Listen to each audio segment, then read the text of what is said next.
बिस्मिल्लाहिर्रहमानिर्रहीम अस्सलाम वालेकुम। आज हमने एक्सरसाइज 6.6 करनी है, तो उससे पहले एक्सरसाइज 6.6 का मैं थोड़ा सा इंट्रो करवाऊँगी, उसके बाद हम एक्सरसाइज स्टार्ट करेंगे। अगर आप लोगों ने पैराबोला का लेक्चर सुना हुआ है तो आप लोगों को एक्सरसाइज 6.6 का जो इंट्रो है वो जल्दी समझ आ जाएगा। अगर आप लोगों ने पैराबोला का इंट्रो नहीं सुना हुआ एक्सरसाइज 6.4 से पहले जो मैंने बताया था, तो आपको ये लेक्चर कभी भी समझ नहीं आएगा। तो सबसे पहले आप लोग पैराबोला का इंट्रो सुने, उसके बाद जो है आप हाइपरबोला की तरफ आएँ। तो पैराबोला हमारे पास क्या होता है, एक कर्व होती है, ठीक है। उसमें हमने क्या फाइंड किया था, फोकस पॉइंट फाइंड किया था, उसके बाद वर्टिसेस उसके थे, उसके बाद डायरेक्ट्रिक्स लाइन थी।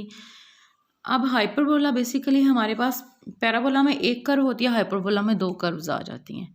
पैराबोला और हाइपरबोला में ये डिफरेंस है कि पैराबोला में हमारे पास एक कर्व होती है और हाइपरबोला में हमारे पास दो कर्व्स आ जाती हैं। इसी तरह जिस तरह पैराबोला में फोकस पॉइंट था, हाइपरबोला का भी फोकस पॉइंट होगा। जिस तरह पैराबोला में डायरेक्ट्रिक्स लाइन थी, इस तरह हाइपरबोला में भी डायरेक्ट्रिक्स लाइंस होंगी, उसी तरह वर्टेक्स और एवरीथिंग, ठीक है। तो सबसे पहले आप लोगों को पैराबोला का पता होना चाहिए, उसके बाद आप लोगों को हाइपरबोला समझ आएगी। तो हाइपरबोला के लिए हमारे पास, जिस तरह हमने पैराबोला में एक कर्व ड्रा की थी, ये इसका वर्टेक्स था, ठीक है। उसके बाद हमने क्या कहा था, यहाँ पे कोई एक फोकस पॉइंट है एफ। उसके बाद हमने कहा था जितना डिस्टेंस फोकस का वर्टेक्स तक है उतना ही हमारे पास एक डायरेक्ट्रिक्स लाइन होगी जिसका जो है उस वर्टेक्स तक डिस्टेंस होगा। पैराबोला में भी यही बात, अब हाइपरबोला में भी सेम चीज़ है, ठीक है। हाइपरबोला में भी हम क्या कहेंगे, यहाँ एक डायरेक्ट्रिक्स लाइन आ गई, उसके बाद यहाँ इसका वर्टेक्स, ये हमारे पास दो कर्व्स इसके ड्रा हो जाएंगी, उसके बाद यहाँ पे इसका फोकस आ जाएगा, ठीक है। तो जिस तरह हमने पैराबोला में किया था कि एक कर्व को लेके हमने फोकस, वर्टेक्स, उसके अलावा जो है उसकी directrix line, axis of parabola find किए थे, इसी तरह हम हाइपरबोला में भी करेंगे। हाइपरबोला में बेसिकली हमारे पास दो कर्व्स आ जाती हैं, पैराबोलिक कर्व्स बोल लें या जो भी कर्व्स बोल लें, हमारे पास यहाँ पे दो कर्व्स आ जाती हैं। अगर हमारे पास एक्स एक्सिस के अलांग है तो एक प्लस पॉजिटिव एक्स एक्सिस के अलांग होगी कर्व और एक नेगेटिव एक्स एक्सिस के अलांग होगी। अगर हमारे पास लाइन जो है वो वाई एक्सिस के अलांग है तो एक पॉजिटिव वाई एक्सिस के अलांग कर्व होगी और एक नेगेटिव वाई एक्सिस के अलांग कर्व होगी, ठीक है। तो हमारे पास यहाँ से अगर इसका फोकस हम देखें तो फोकस हमारे पास उसमें होता था a,0। अब इसमें हमारे पास ये अगर a और 0 आ रहा है तो ये -a और 0 हो जाएगा, ऐसे ही है। उसके बाद जो इसका वर्टेक्स पॉइंट है वो यहाँ पे इसका वर्टेक्स बनता है, वो तब हमने वर्टेक्स उसका ओरिजिन पे लिया था, तो इसका वर्टेक्स जो है यहाँ पे है, यहाँ पे इसका वर्टेक्स अगर हमारे पास a और 0 आ जाता है ये, तो इसका -a और 0 आ जाएगा। इसी तरह जो हमारे पास ये ओरिजिन है ये हमारे पास 0 0 है, उस इस ओरिजिन को हम सेंटर भी बोल सकते हैं। अब हाइपर बोला में अगर हम लेटेस्ट रेक्टम की बात उसमें हमने की थी कि फोकस में से अगर कोई लाइन जो है वो पास कर रही है फोकस में से, तो हम उसे लेटेस्ट रेक्टम बोलते थे। हाइपरबोलिक में भी वही चीज़ आ जाती है कि अगर हमारे पास फोकस में से एक लाइन ड्रा कर रहे हैं हम दोनों साइड पे, वो जो दोनों पॉइंट्स को मिल रही है इन साइड द पैराबोला, तो उसे हम बोलते हैं लेटेस्ट रेक्टम। उसके बाद उसमें हमने बात की थी कि हमारे पास जो लाइन पास करती है फोकस में से और जो है वर्टेक्स में से कोई लाइन अगर पास करके, सॉरी डायरेक्ट्रिक्स लाइन और फोकस में से अगर कोई लाइन पास करके जाती है तो हमने से बोला था एक्सिस ऑफ पैराबोला। अब यहाँ पे अगर हमारे पास कोई लाइन जो है वो पास करती है, दोनों फोकसेस और दोनों डायरेक्ट्रिक्स लाइन में से पास करके गुजरती है, तो उस लाइन को हम बोलते हैं, अगर तो एक्स एक्सिस के अलांग है तो हम उसे ट्रांसवर्स एक्सिस बोलते हैं। यानी कि अगर ये एक्स एक्सिस में ये लाइन इन सब पॉइंट्स में से गुजर रही है तो इसे हम बोलते हैं ट्रांसवर्स एक्सिस। अगर ये कर्व्स हमारे पास वाई एक्सिस के अलांग होती हैं और यहाँ से हमारे पास एक लाइन पास करे तो इसे बोलते हैं कॉन्जुगेट एक्सिस। कॉन्जुगेट एमसीक्यूज के लिहाज से इंपॉर्टेंट चीज़ें हैं, इस तरह के एमसीक्यूज पेपर में आ जाते हैं, ठीक है। उसके बाद उसी तरह फोकस, उसी तरह वर्टेक्स, ये इसका नेगेटिव साइड पे उसी तरह वर्टेक्स। उसके बाद ये डायरेक्ट्रिक्स लाइन थी, यहाँ पे भी ये डायरेक्ट्रिक्स लाइन, और ये भी डायरेक्ट्रिक्स लाइन होगी। तो अब हमारे पास हाइपरबोला में पैराबोला में हमने क्या किया था, पैराबोला में हमने एक कर्व को लेके तो उसका हमने उसकी वैल्यू फाइंड की थी और उसकी इक्वेशन फाइंड की थी। अब हमारे पास आ जाता है हाइपरबोला, तो हाइपरबोला में हमारे पास दो कर्व्स हैं, तो उसी तरह हम आपकी बुक में वो प्रूफ मौजूद है सारा, वो आप लोग कर सकते हैं। तो हमारे पास जो फाइनल इक्वेशन हाइपरबोला की होती है वो हमारे पास होती है x square over A square minus Y square over B square is equal to 1। ये हमारे पास स्टैंडर्ड इक्वेशन आ जाती है हाइपरबोला की। पैराबोला की इक्वेशन क्या थी, x square is equal to 4ay, x square is equal to minus 4ay, y square is equal to 4ax, y square is equal to minus 4ax। तो हमारे पास hyperbola की जो इक्वेशंस हैं वो x square over A square minus Y square over B square is equal to 1, ये standard equation आ जाती है। और यहाँ लिख सकते हैं y square over A square minus x square over A square is equal to 1। अब यहाँ पे जो 1 है वो इसकी बेसिकली एसेंट्रिसिटी होती है। अब आप लोगों को एक चीज़ और बता देती हूँ कि एमसीक्यूज के लिहाज से ये चीज़ इंपॉर्टेंट है, एसेंट्रिसिटी। ठीक है, एसेंट्रिसिटी क्या होती है, एसेंट्रिसिटी को हम लिखते हैं is equal to C over A, यानी कि सी हमारे पास कोई सेंटर पॉइंट है और डिवीजन में हमारे पास कोई भी एक फोकस पॉइंट है, तो ये हमारे पास आ जाती है एसेंट्रिसिटी। अब पैराबोला की सेंट्रिसिटी क्या होती है, हाइपरबोला की सेंट्रिसिटी क्या होती है, और जो है एलिप्स की जो है वो सेंट्रिसिटी क्या होती है। तो अगर हम पैराबोला की सेंट्रिसिटी लिखें, एमसीक्यूज के लिहाज से इम्पॉर्टेंट है, एसेंट्रिसिटी ऑफ पैराबोला, तो वो हमारे पास ई इज इक्वल टू 0 होती है। अगर हाइपरबोला की बात करें तो ई इज़ ग्रेटर देन 1, और अगर एलिप्स की बात करें तो ई इज़ लेस देन 1।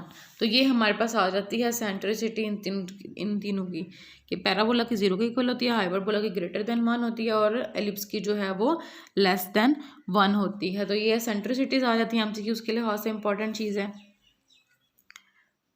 उसके बाद आ जाता है हमारे पास एसिम्पटोट्स क्या होते हैं। एसिम्पटोट्स बेसिकली हमारे पास वो लाइंस होती हैं जो हमारे पास अराउंड द कर्व्स होती हैं, और ये इन कर्व्स को कभी भी मिलती नहीं है और सेंटर में से गुजर रही हैं। फॉर एग्जांपल अगर ये हमारे पास दो कर्व्स हैं, तो एक मैंने लाइन इसको टच नहीं करेगी वो लाइन, ऐसे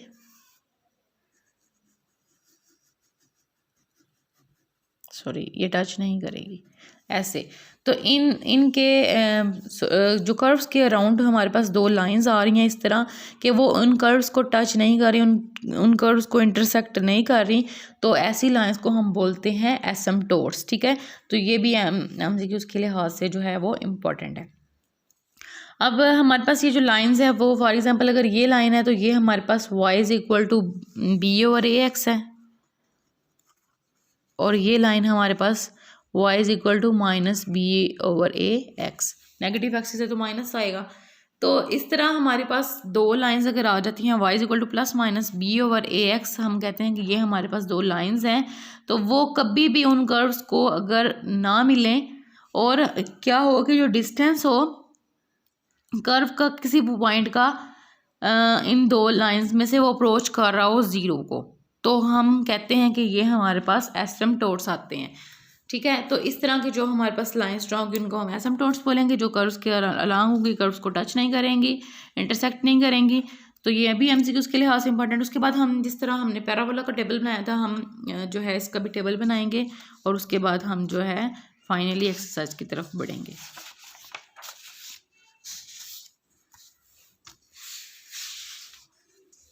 हमारे पास उसमें भी पहली चीज़ क्या थी, इक्वेशन हमने लिखी थी, तो इसमें भी इक्वेशन लिख लेंगे।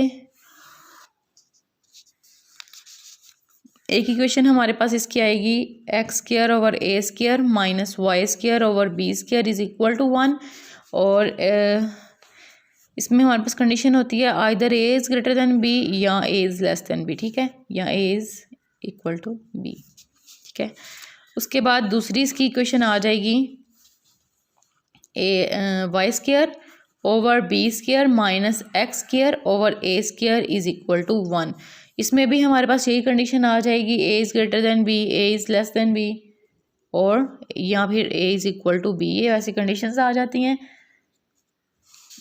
Then C square is equal to A square plus B square, इसमें हमारे पास आ जाएगा, और इसमें भी C square is equal to A square plus B square. ठीक है, अब हमने इसके बाद क्या करना है, फोकस या फोकी हम इसे बोलते हैं, वो फाइंड करना है।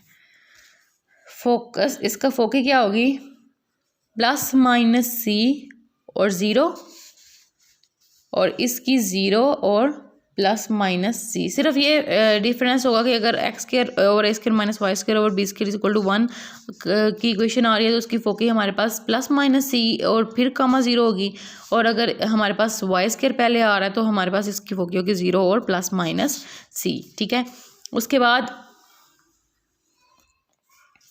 डायरेक्ट्रिक्स,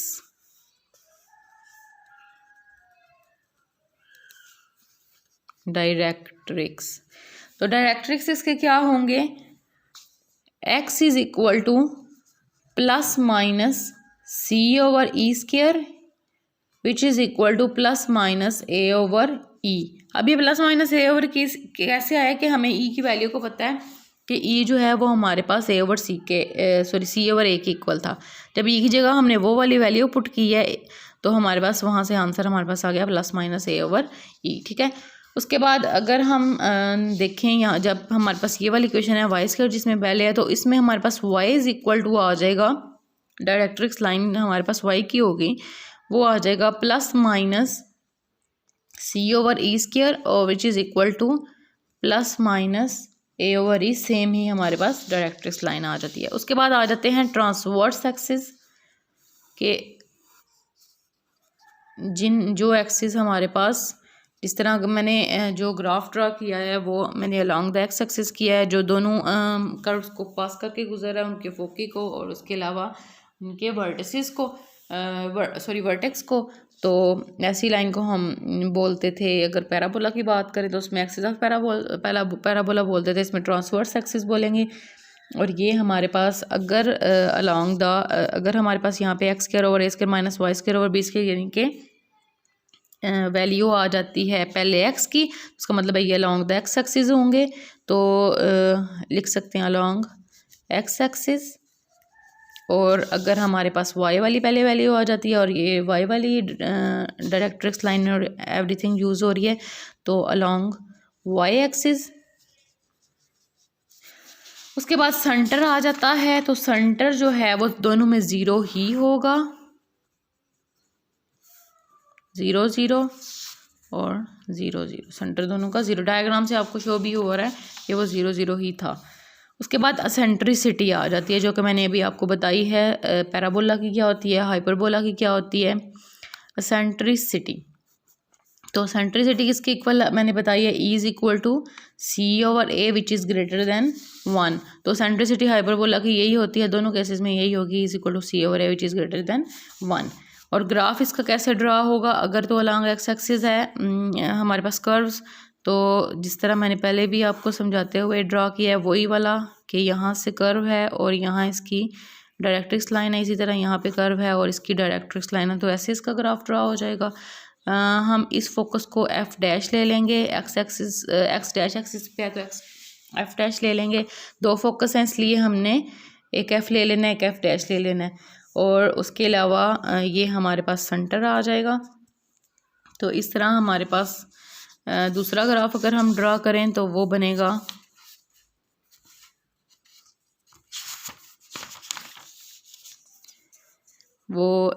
उसकी लाइन ऐसे ड्रा होगी और यहाँ पे उसकी कर्व ड्रा होगी, उसकी ऐसे ड्रा होगी, ये वाई एक्सिस के लॉन्ग और ऐसे कर्व ड्रा होगी। तो इस तरह मैंने दोनों ग्राफ इकट्ठे बना दिए हैं। तो इस तरह हमारे पास दो इक्वेशंस यूज़ होंगी, इस तरह दो ग्राफ्स यूज़ होंगे। सेंट्रिसिटीज़ बता दी हैं आप लोगों को, फोकी बता दी है, डायरेक्ट्रिक्स बता दी है। अगर आप लोगों ने पैराबोला वाला लेक्चर सुना हुआ है तो आप लोगों को ये चीज़ें करते हुए बिल्कुल भी प्रॉब्लम नहीं होगी। तो उसके बाद नेक्स्ट लेक्चर में जो है वो मैं एक्सरसाइज आपके साथ शेयर करूँगी। तो अभी ये लेक्चर यहीं पे ख़त्म हो जाता है।